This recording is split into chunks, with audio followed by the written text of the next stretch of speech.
Welcome the Julia to the podcast. Hey, thanks. If we could get a little, is there a little clap here, Cole? Can we get a little cheer?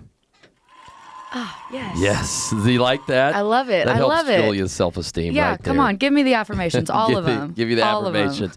So, Julia, you are a current counselor I am. at Brookhill Ranch Summer Camp. This is your third summer on all summer staff. Third summer running the Thoroughbred bunkhouse. So all summers have been in the Thoroughbreds. That's right. I love that. Yep. 1 year away from a legacy counselor, 4 years. Crazy. Could it be in the cards? Crazy. We will see. Time will tell. Our people will call your people. We will something see. like that. You're a team leader this summer, so really stepping up into the leadership. And obviously we're in the middle of the summer. This is going to be released in the middle of the summer. We just started season 2 of the Brookhill podcast. So let's talk about, how did you get to camp?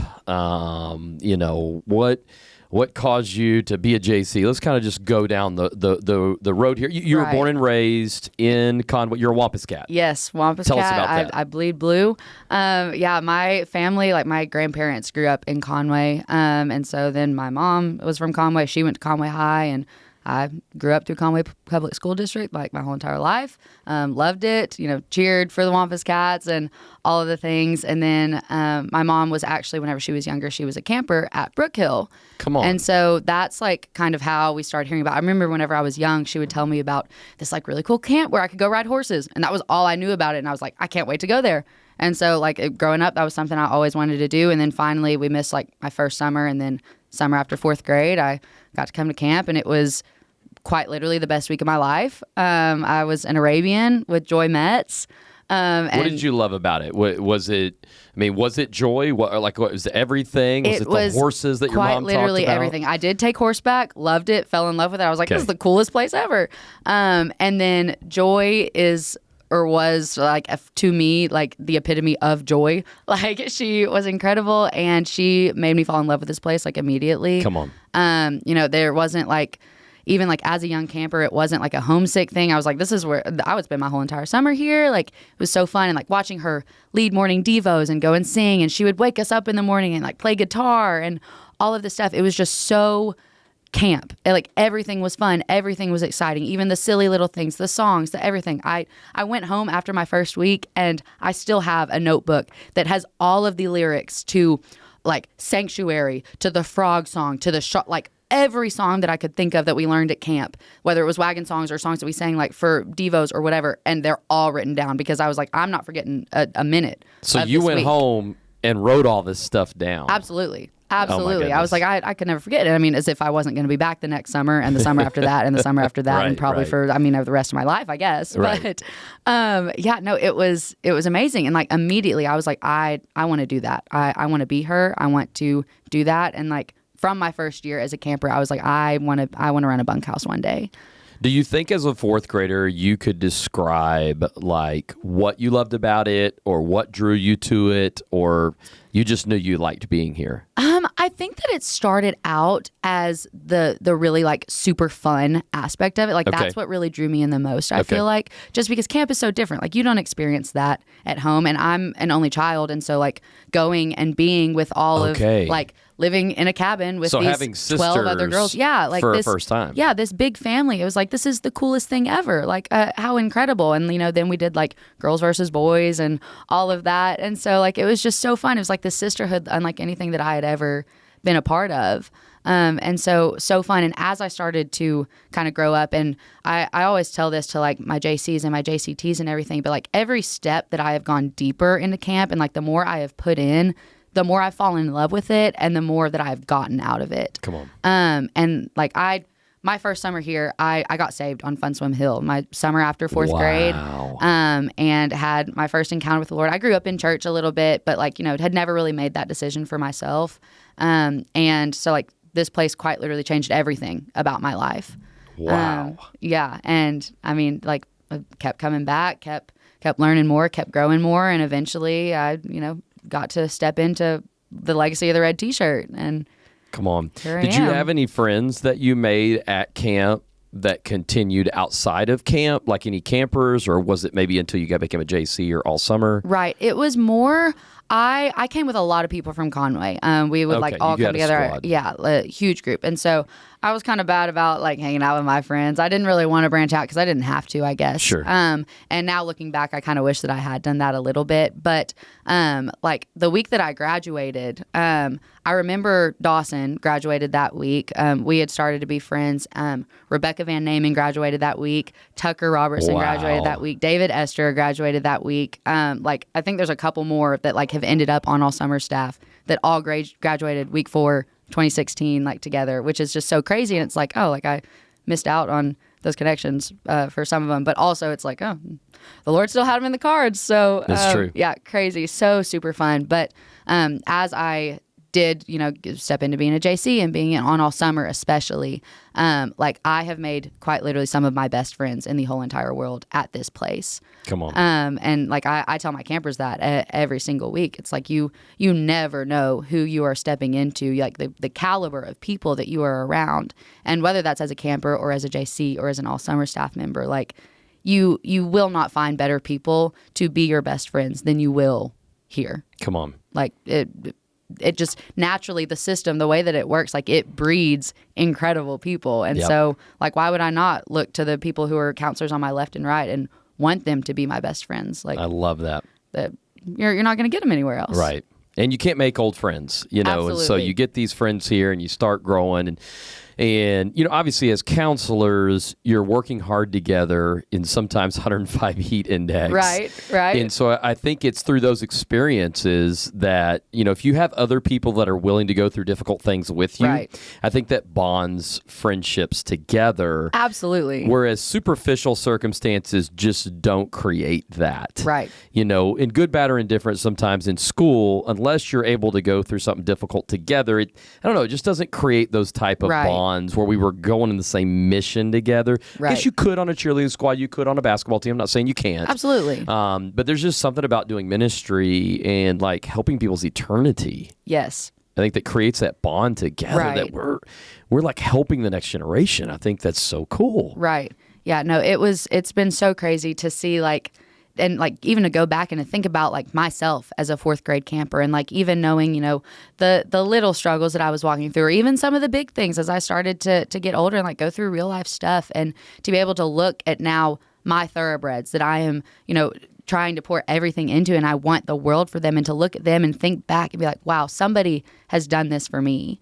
And like that is the reason that I am standing here, the woman that I am today. Like I would not be the same without this place. And whether that is my salvation, or even last summer I got to be baptized in Fun Swim. Like, come on. Incredible. Like this place has meant everything to me in so many different ways. And like truly the opportunity, like I thank the Lord every single day that I get to be a part of this, because it's tough. And I mean, like we go through, whatever, and it's hot and it's sweaty, but it's camp and it's fun, and it's friendships that are going to last me the rest of my life. And it is ministry that is not only being poured out onto these young people, but like I'm getting poured into constantly. And whether that's like by you and the rest of the admin team, or by the other people on staff, or like sometimes Jason is speaking to the camp and I'm like, man, I needed that today. Like, come on, somebody. Like, gosh, it's crazy.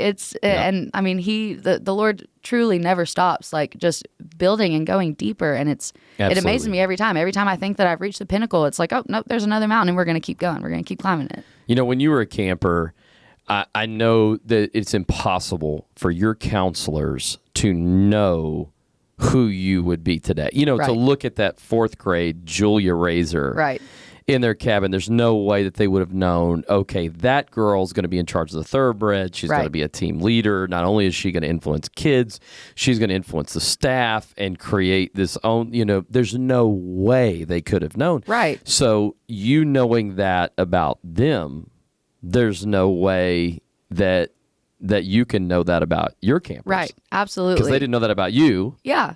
And so, I mean, how crazy is that? That you may have some 4th or 5th grader that calls your name in 10 years. Right. No, it's so crazy. And I was talking to somebody about that earlier this week. I remember my graduate year.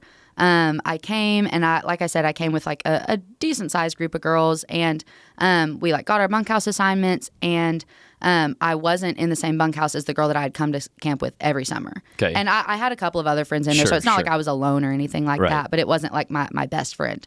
And so she was in the Galicinos with Jessa Wilson, who, legend, like, loved her. And she, she went to UCA, and so like we kind of knew her through Conway, and like I wanted to be a Galicino so badly. And I was like, not only do I not have my friend, but now I'm not in this cabin that I wanted. And oh my gosh. What grade were you during this? Was this? So this is my graduate year. This is graduate year. So okay. going into 10th grade. You definitely could have been a little catty at this Right. at this point. For sure. And I was like, oh, whatever. Like, I mean, it's going to be fine. Like, I love camp. It's not like I threw a temper tantrum or anything. Right. But lo and behold, I got assigned to be a bae. And I'm like, oh my gosh, who is this new girl to staff? This redheaded girl, Sam Sloan. I don't even know who this girl is. Here she is, whatever. And I mean, I kid you not, by the time we were walking down for orientation or dinner or whatever, I was like, okay, yeah, this is going to be a good week. This girl's a stud. And I don't know her yet, but I'm going to get to know her. And like immediately I was like, okay, this girl is legit. And then the goat of all goats. The goat of goats. First summer. Truly. And then to come back, and then a couple years later, I got to be a JC in the bays with Sam. And then a couple years later, I got to come and work on all summer staff next to her, and to have her pour directly into my life. And I mean, like, anybody that has been at camp for the last lot of years knows who Sam Sloan is and knows the legacy that she has left. So what was that like? What do you feel like, if you could think of any specific things that maybe you just observed in her, or that maybe she literally just taught you, or maybe things she said? Is there anything, what would you say that you picked up? Because I would say that there's a lot of similarities between you and her in personality, Wow. I mean there really is. And, Sam and I are still friends today, and she just gets it. Right. And, absolutely. There's just some people that you never had to tell Sam, hey, this is what leadership is like. Hey, this is what connecting with kids is like. Hey, this is the mentality you need to have. Hey, you shouldn't be negative. I mean, she just was. Right. And so did you pick up anything that you're like, oh, I need to work on that? Oh my gosh, she so humbles me in that area, because I don't feel like I have. I mean, was there anything that you tangibly feel like you learned from her? Yes, I feel like every step, like as a graduate and also as a JC and also as somebody younger on staff working alongside her, she is so intentional about calling leadership out of people. Wow. And I saw that whenever I was a graduate in her cabin, and she was asking us as graduates and as JCTs to help lead the cabin. And I was like, oh, okay, like this is something that I can do. And then I stepped up as a JC, and she's asking me to help lead beside her, even though I'm working underneath her. Like, she's still calling that up and out of me, and pushing me to more responsibility, and seeing the good things that I'm doing, and calling me to more.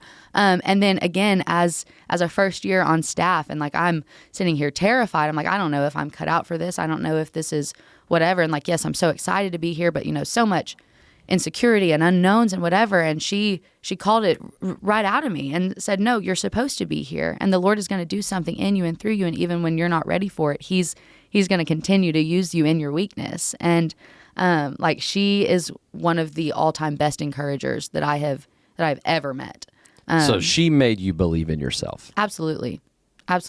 And do you think she's one of the first people that made you look in the mirror and go, I have potential. I have something to give, that made you start to believe in the giftings that you had? Because they were always there. Julia's always been Julia, and not just you. Everybody has potential. Right. But until we have these people in our corner, absolutely, that cheer us on, yeah. Sometimes we'll hide it because we're scared of failing. Right. Oh, and absolutely. And I mean, that's something that like I still am walking through today. Like, I even as like somebody on leadership, it's like, okay, am I really cut out to be leading these incredible people around me? Like maybe they should be in my spot, maybe whatever. But, like being able to take those thoughts captive, and to, whether it's the Lord using other people like Sam, like the other people on leadership, like whatever, or, just me being able to tap into what the Lord has to say about me, and say that, no, you are cut out for this, and you are going to continue to rise to these new heights. And,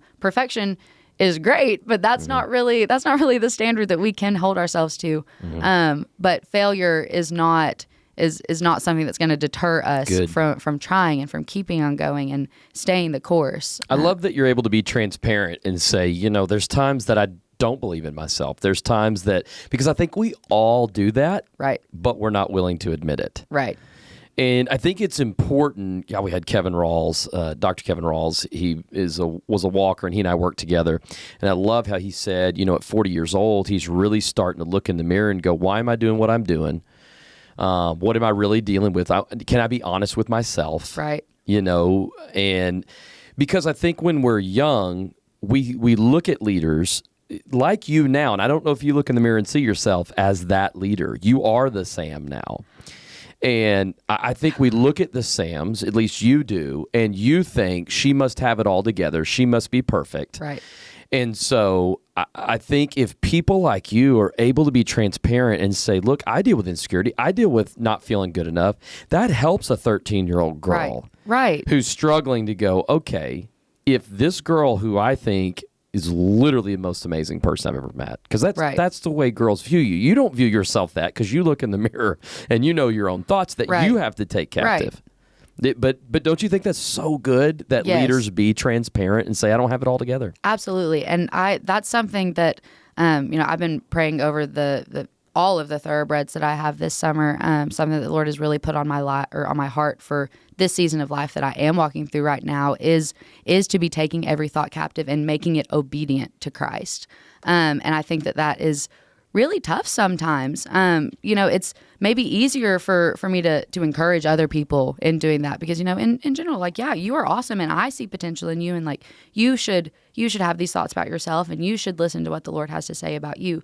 But whenever I look at myself, it's, maybe I don't have to hold myself to that standard. And it's like, no, that's not the way that it is at all. And the devil is so clever in trying to trick us with things like that and, try to get to speak poorly about ourselves and to feed into that insecurity. But the Lord has called us to a higher standard than that. And that's something that I've been praying constantly over my thoroughbreds, but also over myself because it would be hypocritical of me to act like I have it all together and I don't have to take my own thoughts captive because that's something that every single one of us has to walk through at some point.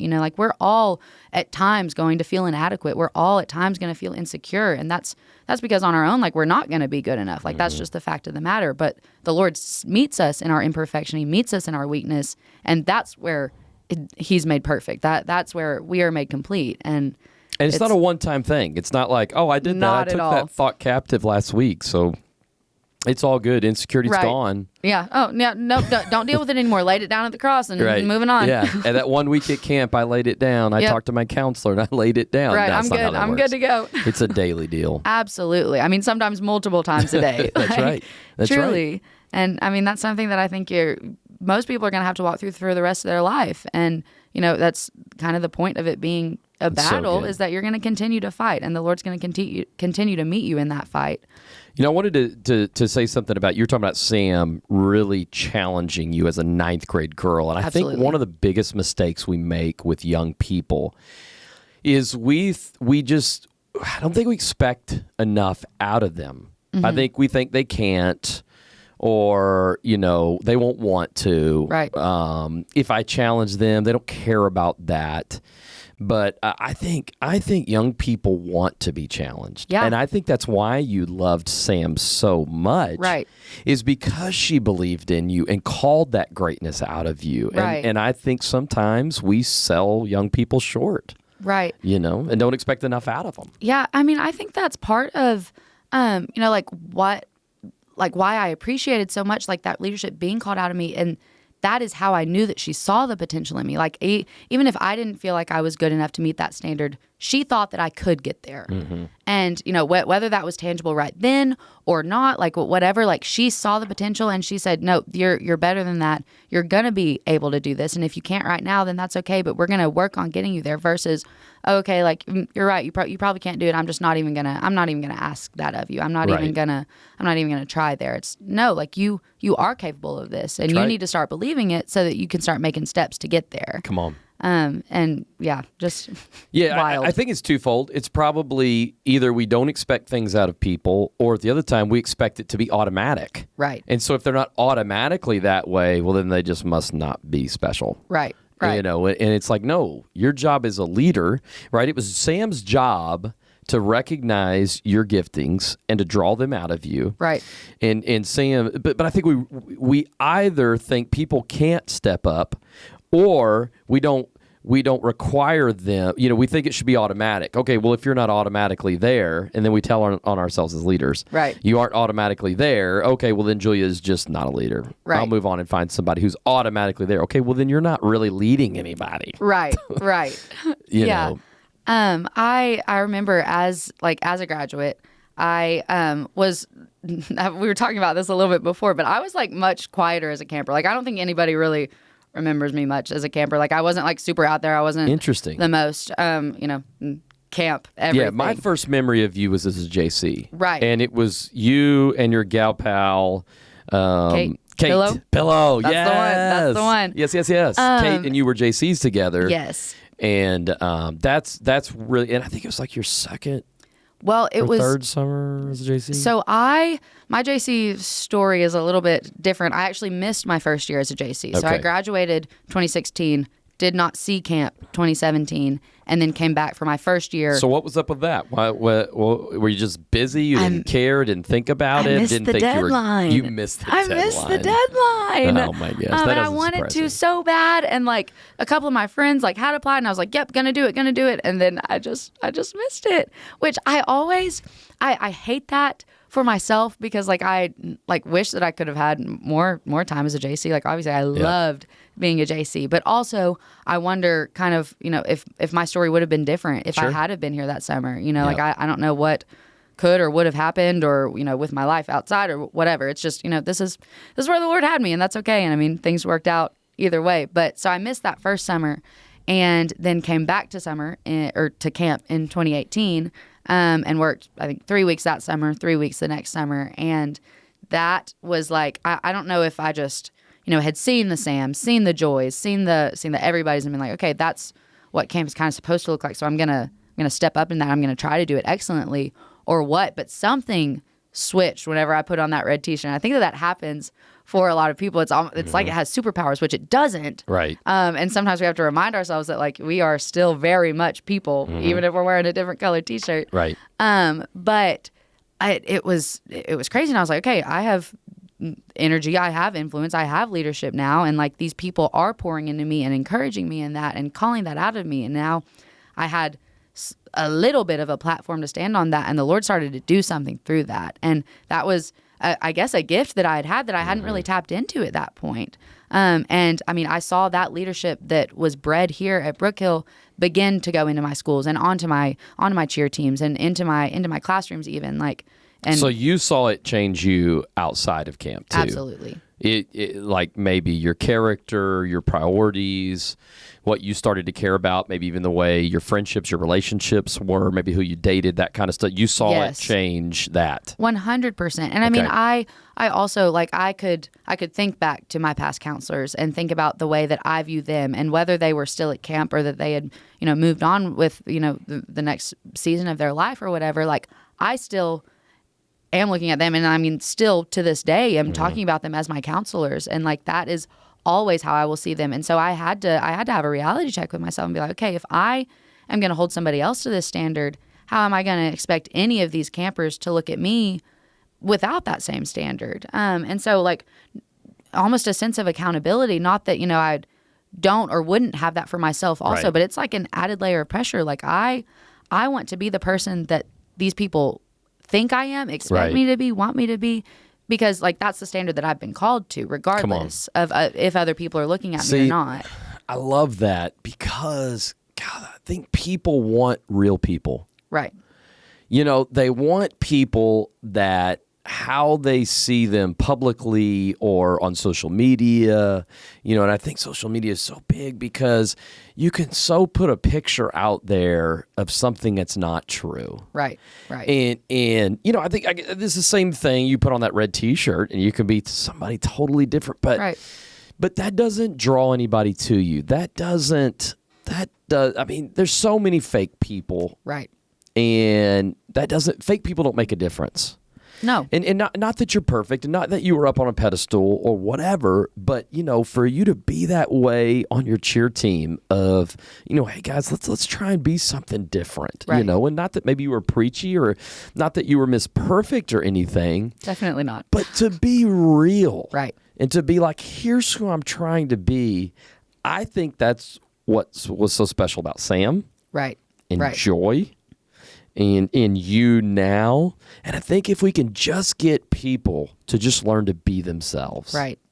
And then if you know Jesus, to be genuinely a Christ follower. Right. God, that would be so refreshing today. Yes.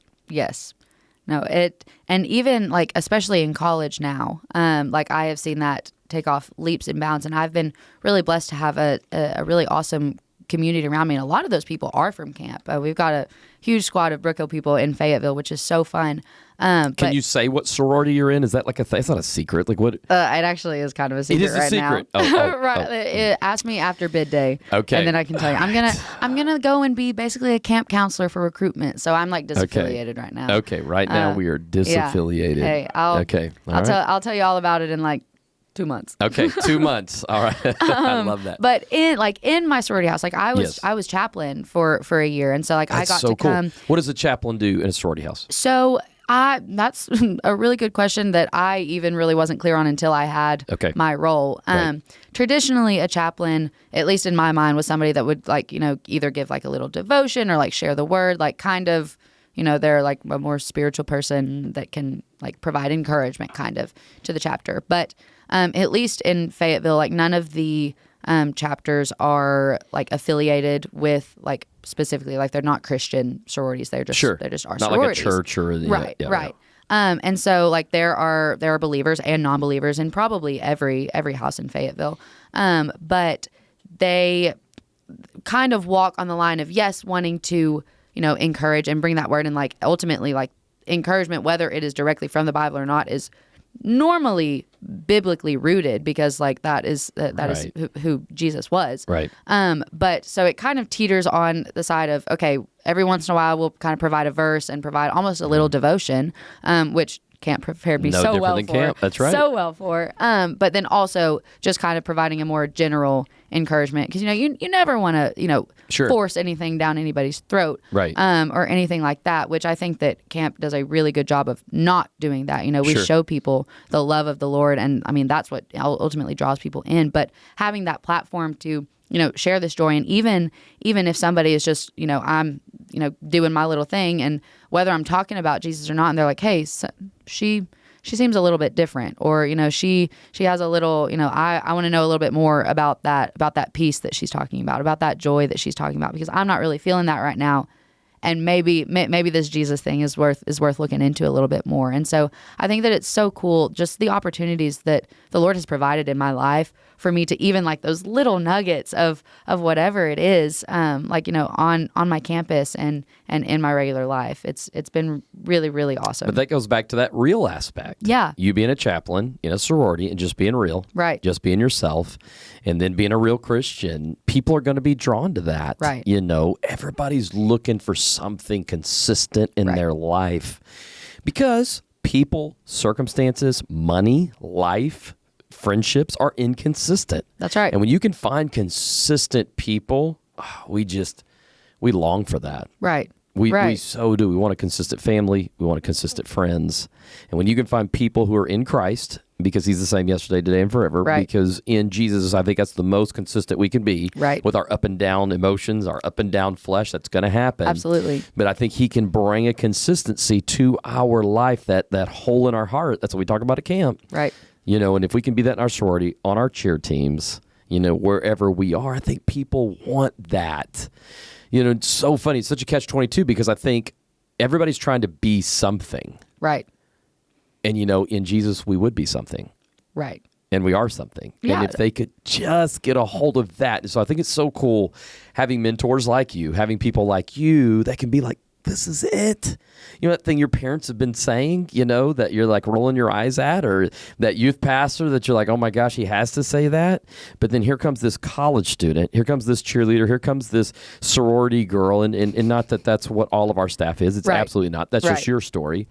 Because Sam was not any of those things. Sam went to Tarleton State. I always made fun of her, said it was a junior college.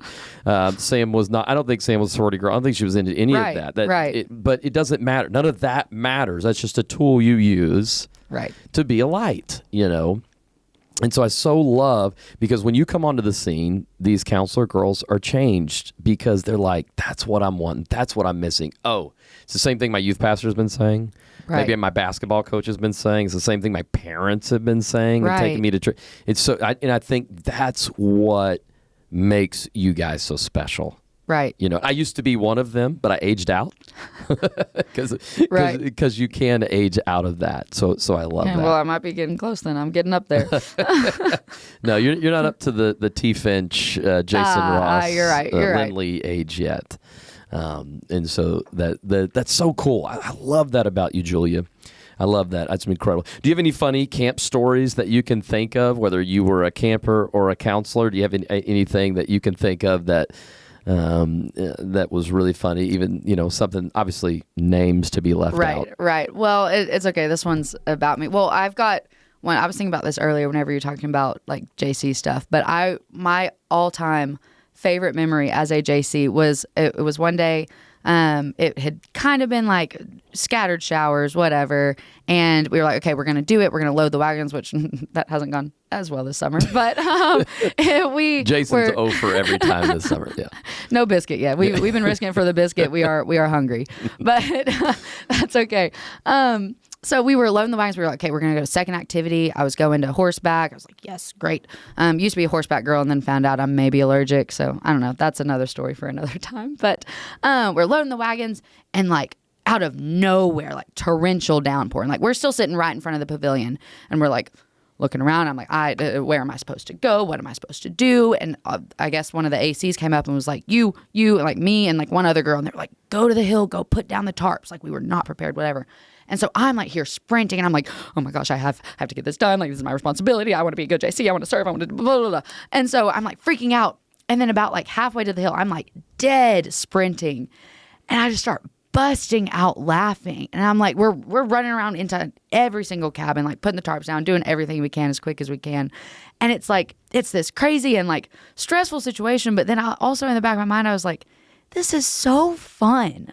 Like, yes, like I'm serving and I'm working my butt off right now and all of this, but so fun. And I just kind of looked around and I was like, this is camp. Like, this is so fun. And we're going to go back and we're going to play rainy day games. And, none of these beds are going to be wet because of what I'm doing right now. But this is so fun. And like just looking around at like these JC friends that I had already made. And I was like, this is just incredible. It's one of my favorite JC memories. Just like kind of that realization moment of like, how cool is this? Like, absolutely. How wild. Like, I mean, this is not something that I'm doing in my regular life. Like, I don't have to worry about putting down anything to make sure that beds are staying dry and all of that. But so fun.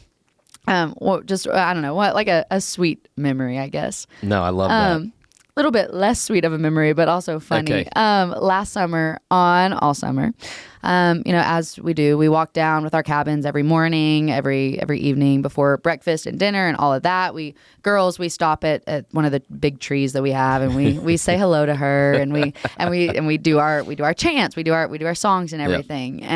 And the thoroughbred chant is near and dear to my heart. I love it so much. And so we go hard every time. I mean, thoroughbreds are loud. Juju's loud, so thoroughbreds are loud. That's right. That's right. And so, as the counselor, we normally are like walking backwards and the girls are in front of us and, we're leading them in whatever. And I think this was maybe Wednesday morning, camp 4 last year. I think that's when it was, and give or take, whatever. And so we were coming down and the wagons were already down ready to go for activities. And so as we're walking down that road, there's a wagon parked there. And I was like, okay, we're going to not run into that. We're going to walk around it as you would. And so the other team had already come down and taken their pictures. Like they were eating breakfast and we're walking down. And I'm like, okay, guys, like we are going to be even louder because all these other teams, they're sitting here, they're watching us. They wish they were thoroughbreds. Like, come on. And so we're walking and we're giving it and we're walking around the wagon. We're walking kind of in the gravel, in the hangout. And that was when we had these quite large boulders lining the side of the road there.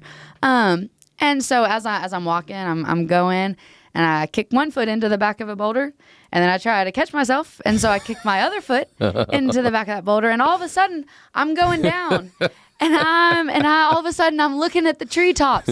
I have fallen completely over this onto my back in the gravel. While I'm going down, I've got like my clipboard and my water bottle in my hand. You know, I'd never use a backpack. I just carry everything because I don't know why I do that.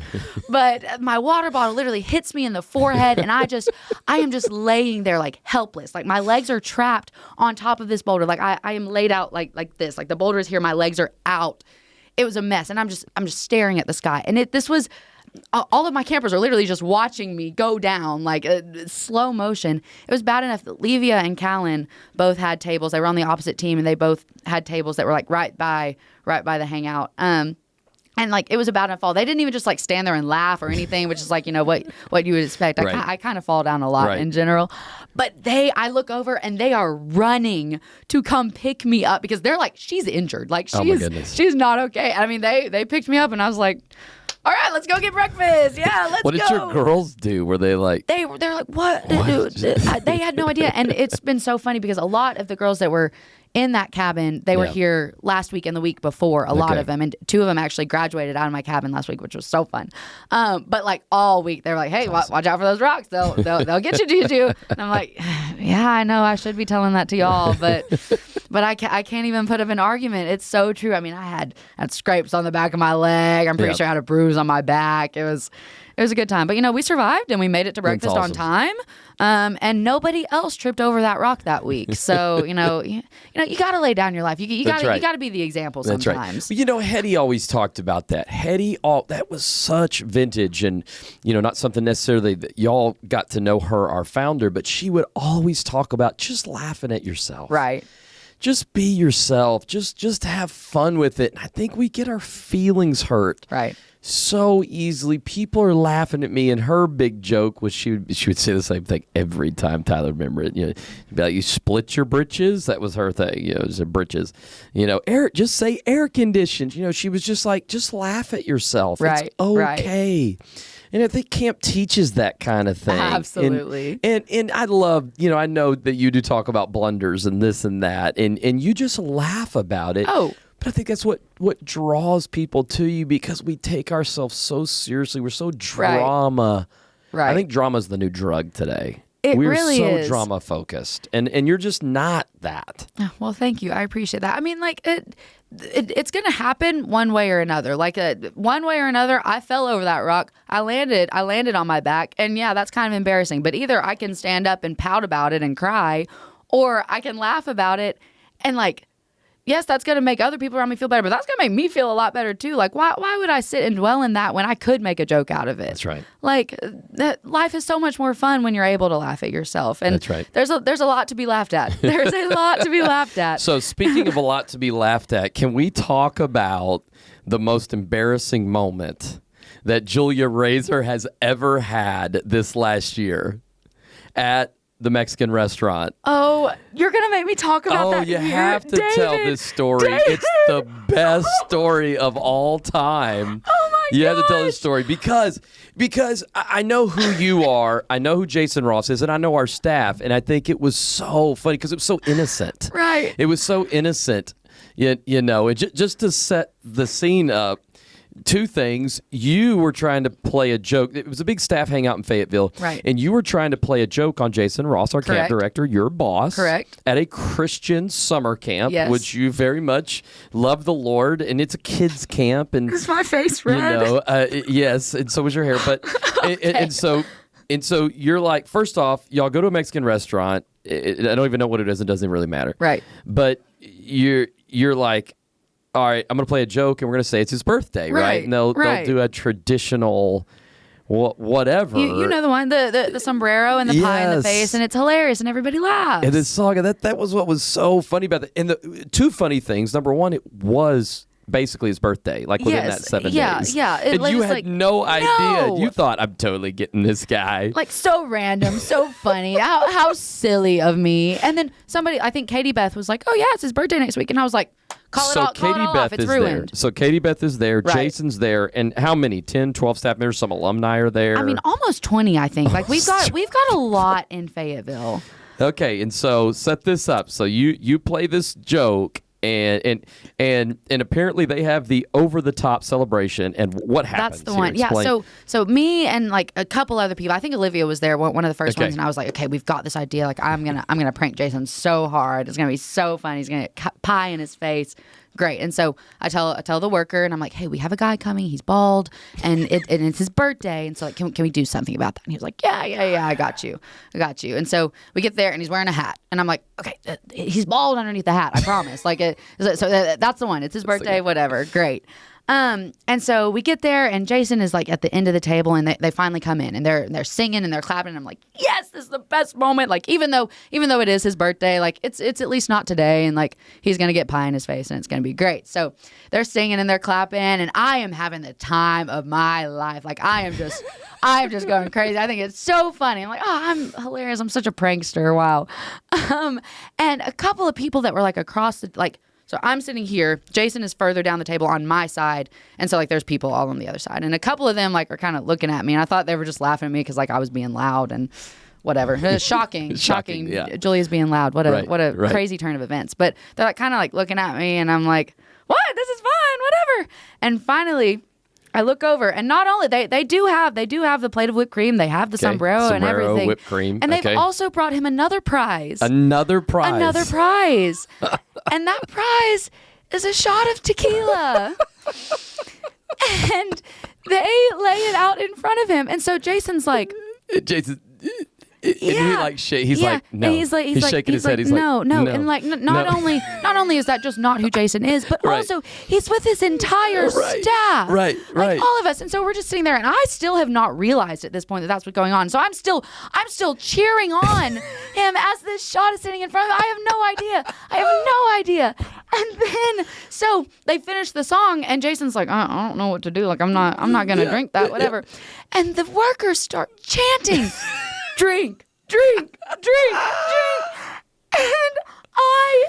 I'm crumpled into a ball. Like, I am underneath the table. It's horrible. And so finally he just picks up his Dr. Pepper that he had and like takes a drink, and the workers are like, oh, they're so confused. That was weird. And they just kind of walk away. And but you were just like mortified. Joke backfires. Backfired immediately. It backfired in multiple ways. Like I should have just called it off, but had to. I'm nothing if not loyal to the bit, and so I stuck it out. And when Jason came back, I wasn't there for this event, but when Jason came back, I lost it. That was the funny. I thought that could not happen to a better person than Jason and you. Yeah.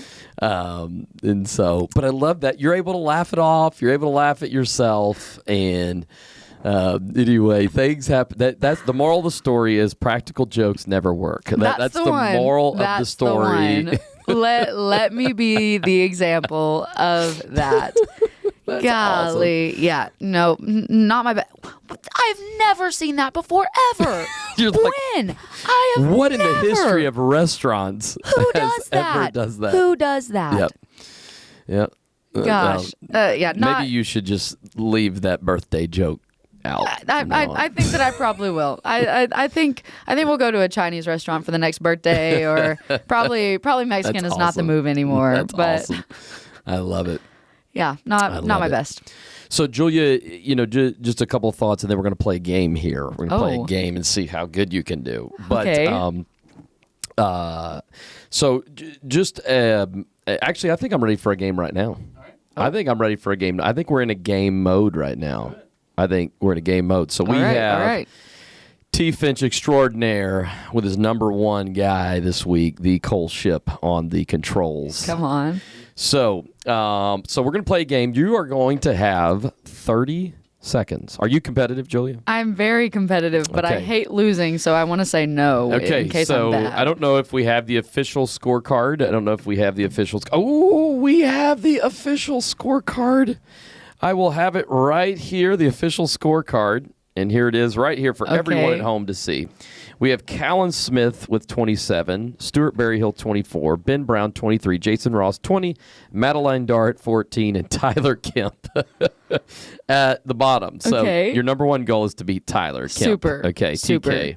TK, which should be pretty easy. So, all right, we'll leave it right here. Okay, so Tyler Fincher is going to be our official scorekeeper. And this is a Brookhill game because this is a Brookhill podcast. Right. And so the game is going to be this. You have 30 seconds to name as many Brookhill things, and I'm going to give you 3 categories. Okay. The timer will be up there, so it's going to freak you out. Okay, it will.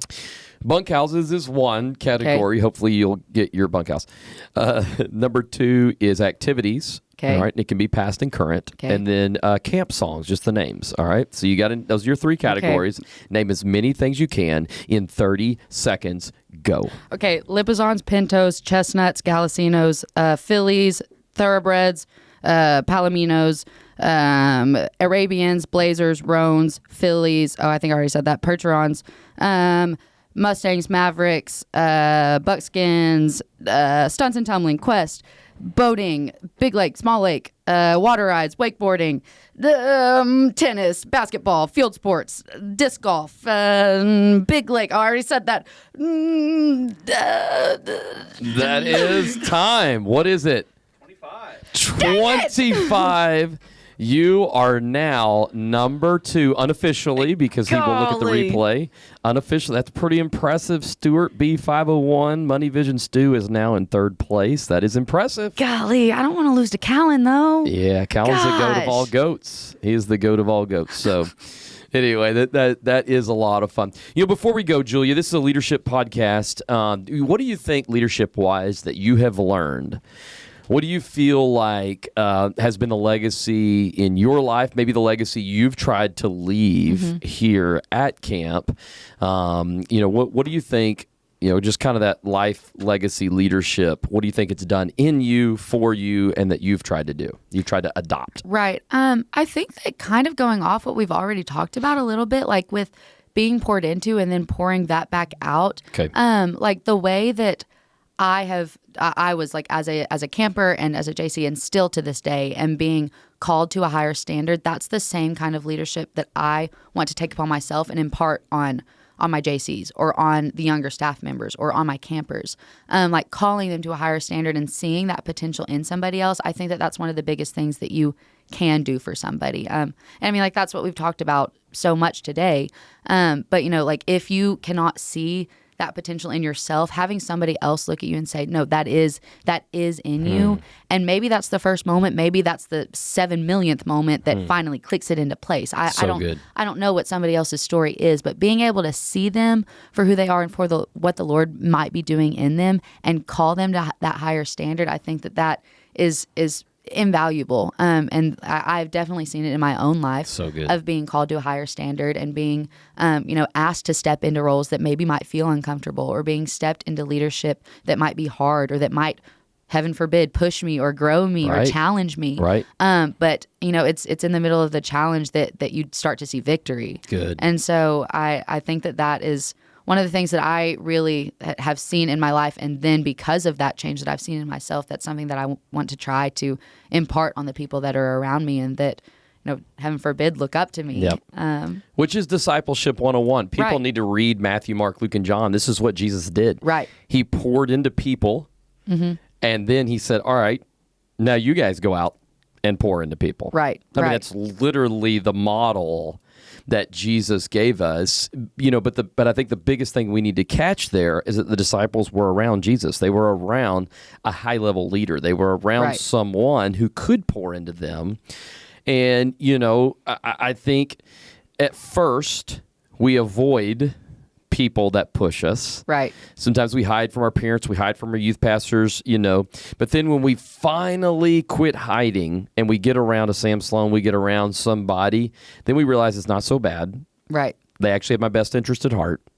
and they actually help me to go to another level. So if we would just surrender that pride or that insecurity of not wanting to be around, what if they don't think I'm good enough, or, what if I have to stop doing some of the things that I'm doing? What we don't realize is something that I've been talking about this summer is less always looks like more to us. Right. And we're like, if I give this up, my life will be terrible. No, it's actually less in your life. If you'll give it up, your life will actually be better. And so it's why it's important, like you said, that we get around people that pour into us. Yes. Maybe make us uncomfortable, but like Heidi said this summer, to be comfortable being uncomfortable. Right. But that's so it. I mean, that's Brookhill. That's Jesus discipleship. Right. Be poured into so that you can pour into others. I absolutely love that, Tyler. 100%. That is what this podcast was all about. Man, Julia, love hanging out with Julia Razer. Oh, well, thanks for having me. Oh my gosh. And Julia, I just, it's so funny because I remember when Sam was young. And, you've gave so many references to her and just complimented her. Right. But I don't think you realize that you are the Sam of today, and God is using you to change so many lives. I just think it's so cool, your leadership. And I can't wait to, we always say, go build your own Brookhill. Right. And, where you're at right now, I can't wait to see the Brookhill that you build later in your life. Well, so we love you. We're proud of you. Thanks for being on the podcast today. Thank you so much. Too fun. Whoa! Here we go. Hey, not too bad. Is that fun? That was just a really hangout, fun. is all it is. It's just